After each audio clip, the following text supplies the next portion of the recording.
নমস্কার বন্ধুরা, শুভ দুপুর। আজ রান্না করছি ডিম কারি।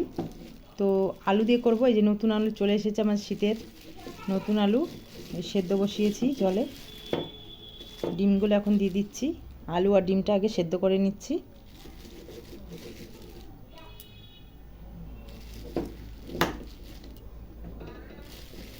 আমি 6টা ডিম দিচ্ছি এখানে।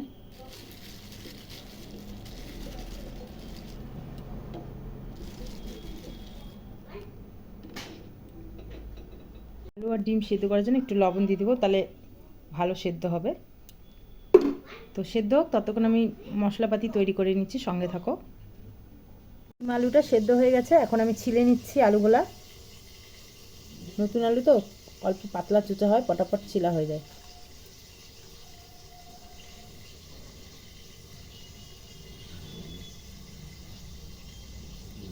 তো ছিলে নিয়ে আমি তোমাদেরকে দেখাচ্ছি। ডিম আলুটা ছিলা হয়ে গেল। এখন ডিমে আমি হলুদ লবণ মাখায় নিচ্ছি। ডিমগুলো এখন ভাজবো।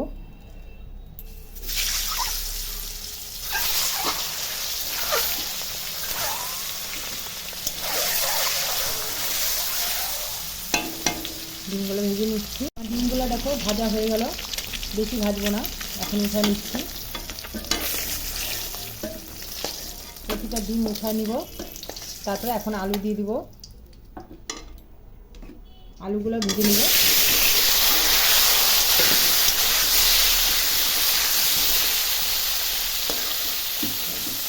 একটু লবণ দিলাম, হলুদ দরকার নেই, কালারে হলুদ হয়ে গেছে, হলুদটা পরে দিন মশলা থাকে। আলুটা ভেজে নিচ্ছি। দেখো আলু দেখো ভাজা হয়ে গেছে, এখন উঠিয়ে নিচ্ছি আলুগুলা।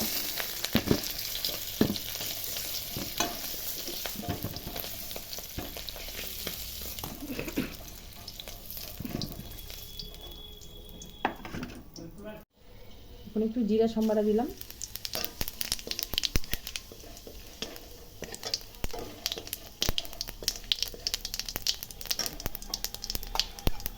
এখন পেঁয়াজ দিয়ে দিচ্ছি সম্বারা।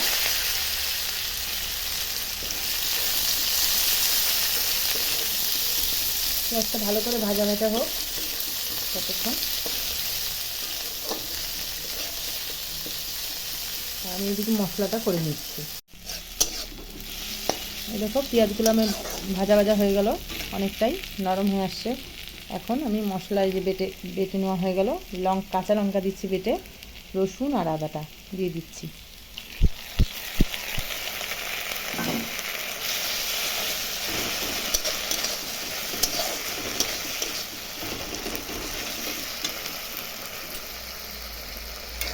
হলুদ দিয়ে দিচ্ছি,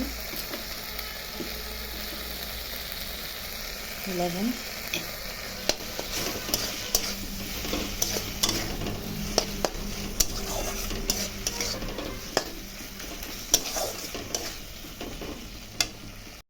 একটু জিরার গুঁড়া দিয়ে দিচ্ছি, আর একটু কাশ্মীরি লঙ্কা গুঁড়া দিচ্ছি। মশলাটা এখন ভালো করে কষিয়ে নেব।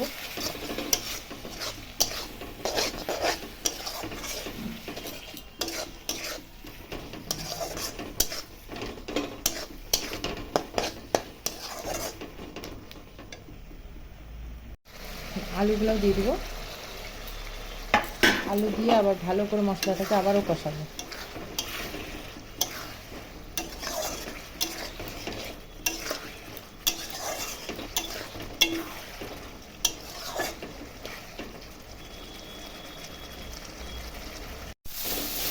আর মশলাটা দেখো আলুর সাথে ভালো করে কষানো কমপ্লিট হয়ে গেছে। এখন ঝোল দিয়ে দেবো। এই যে বাটিতে গরম জল করেছিলাম, গরম জল দেবো।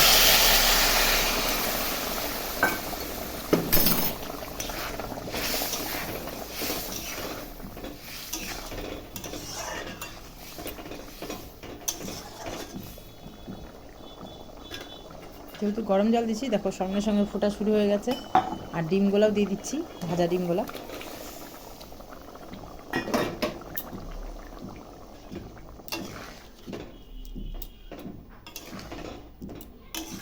ডিমের ঝোলটা কিছুক্ষণ ফুটুক। এই দেখো বন্ধুরা, আমার ডিম কারি তৈরি হয়ে গেছে। আলু দিয়ে, আজকে নতুন আলু দিয়ে ডিমের ঝোল। কেমন হয়েছে বলো তোমরা। তোমরা কি রান্না করলে আজকে আমাকে একটু জানিও কমেন্ট করে। তো টাটা বন্ধুরা।